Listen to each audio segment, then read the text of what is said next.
dito sa dome kasi yung hangin. Inaano rin sinasalag dito yung hangin. Kaya malabig. Ang taas kasi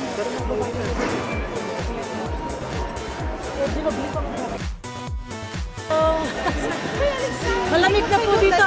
Malamig pa. Nagtago ang araw. Alexa. Say hi ulit sa dam. Hello. Duterte. Alexa. Duterte!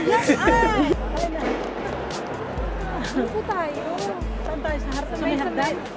Duterte! Hello. Good morning, Chris. Hello! Kumusta? Ay, tatlo sa inyo? Gusto, hello. Hello po. Dito sa Germany, ano lang eh, dalawa lang. Oo. Di ba taga Netherlands kayo? Yan, dalawa. Mas nauna. Early birds ka. Mas nauna pa yung taga Netherlands. Oh, kaya ka pinakauna. Ay, ano pa? Ang dalang naman. Doon daw tayo sa ano.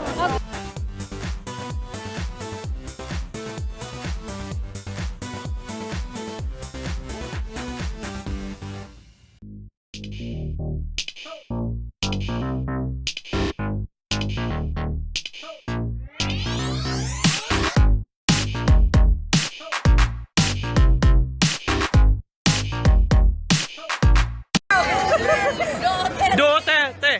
Duterte. Duterte.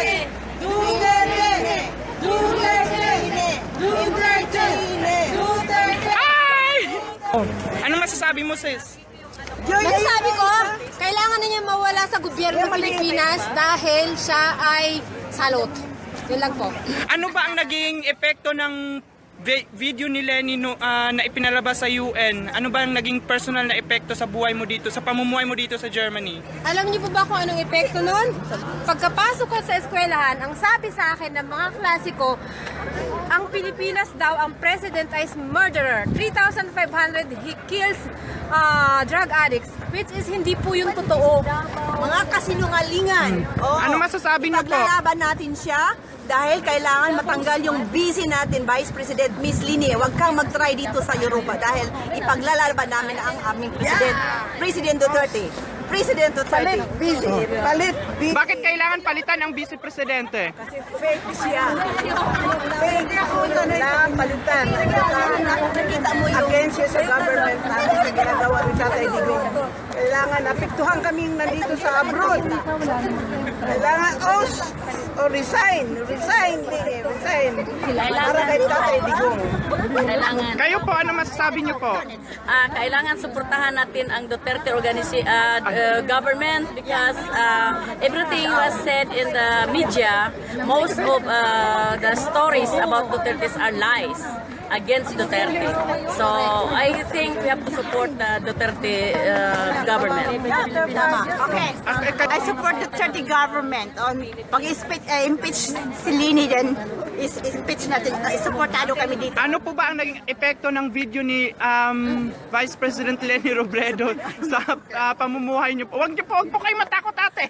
Sa pamumuhay niyo po dito sa Germany. Dahil tayo dito sa labas, ang namong problema dahil sa mga balita niyang mga kasinungalingan. Ano ang ginawa niya doon sa UN? Ano ang ginawa niya sa Europe? Ano ang ngayon? Nasa Africa na naman siya para sirain ang presidente natin. Hindi niya ito magawa dito sa Europe. Talagang ipaglaban namin. For example, ano ang katotohanan? Yeah. Ano ang katotohanan? Tama yan. Laban namin. Ano masasabi niyo sa mga kasinungalingang balitang pinagkakalat ni Lenny Robredo? She needs to impeach her because she's a liar, out of the country. Okay lang din po mag-Dutch po kayo. Sila po pala, ate, ay galing sa Netherlands, nag-exam pumunta dito sa Cologne, Germany. Alam mo, sasabi ko sa'yo, Lini, tumigil ka na. Instead na nagtatrabaho ka kasi binabayaran ka ng Pilipino, ng mga Pilipino, yung sahod mo galing sa kita ng mga Pilipino. Magtrabaho ka, hindi ka yung paninira lang sa ating presidente. Kasi yung presidente natin ay halos 24 oras magtatrabaho kahit sa edad na yan. Dapat siya ay magsaya na. Yun na lang sana ang kuhanan mo ng base. Mahiya ka, hindi sa pamilya mo, kundi sa buong sambayanan Pilipino. Wala nang maniniwala sa inyo. Kaya dalang-dala na kami sa inyo. Magbago ka, suportahan mo yung government Duterte at ang magtagal ka pa sa gobyerno. Paano po kayo naapektuhan sa video ni Lenny Robredo na ipinakita doon sa UN? Very ashamed. Kasi dapat, puro positive na kasi it's our time to shine on. in the whole world. Yung presidente natin, panay pagtatrabaho para tayo ay magkaroon ng magandang pangalan, mabawi natin yung nawawala sa atin na ninakaw ng mga LP ng buong napakahabang panahon. But what you did, you destroy it.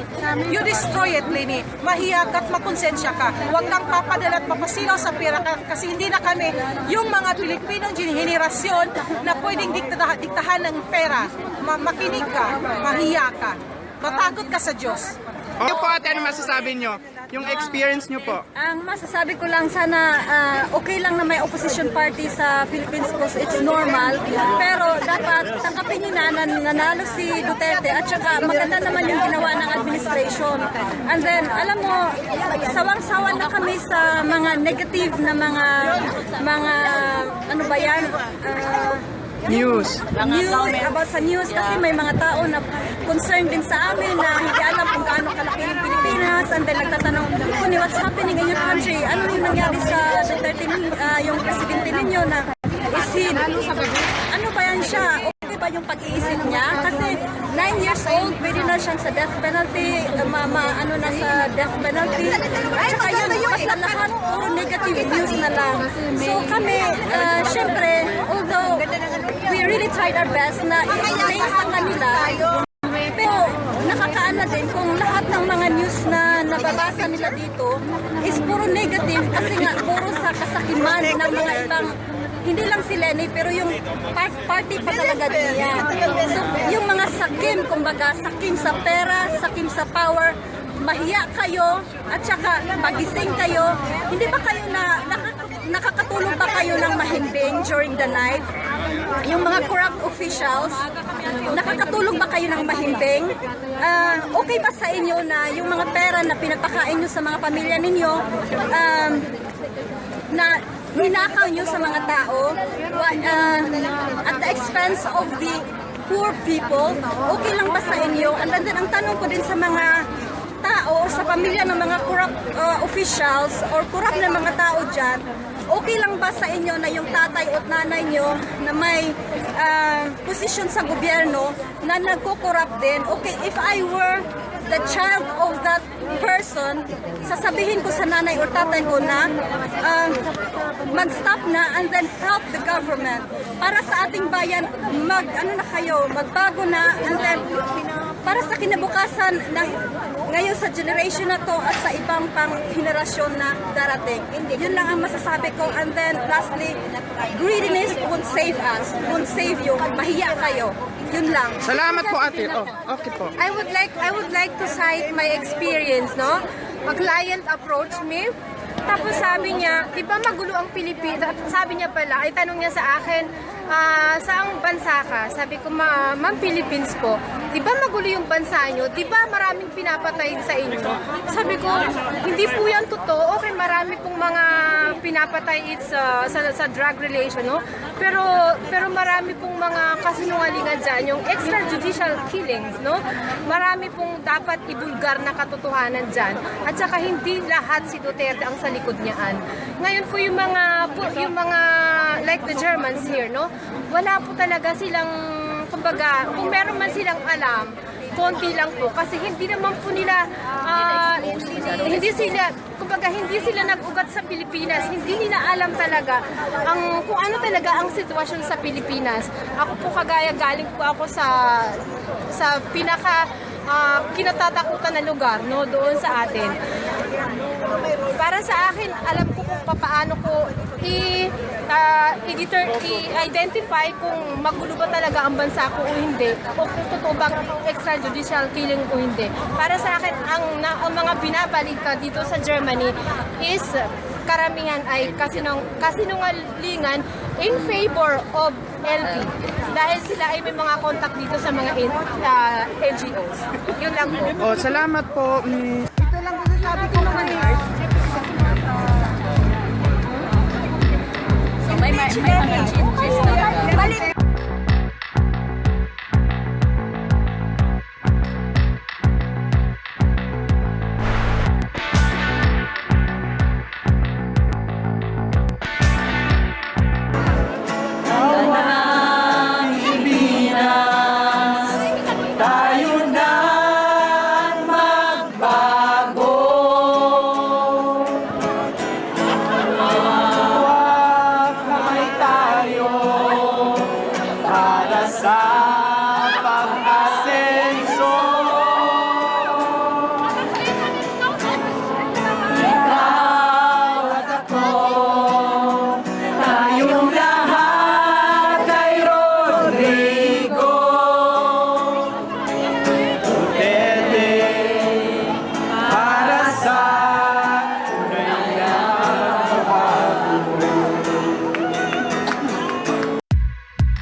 Yeah.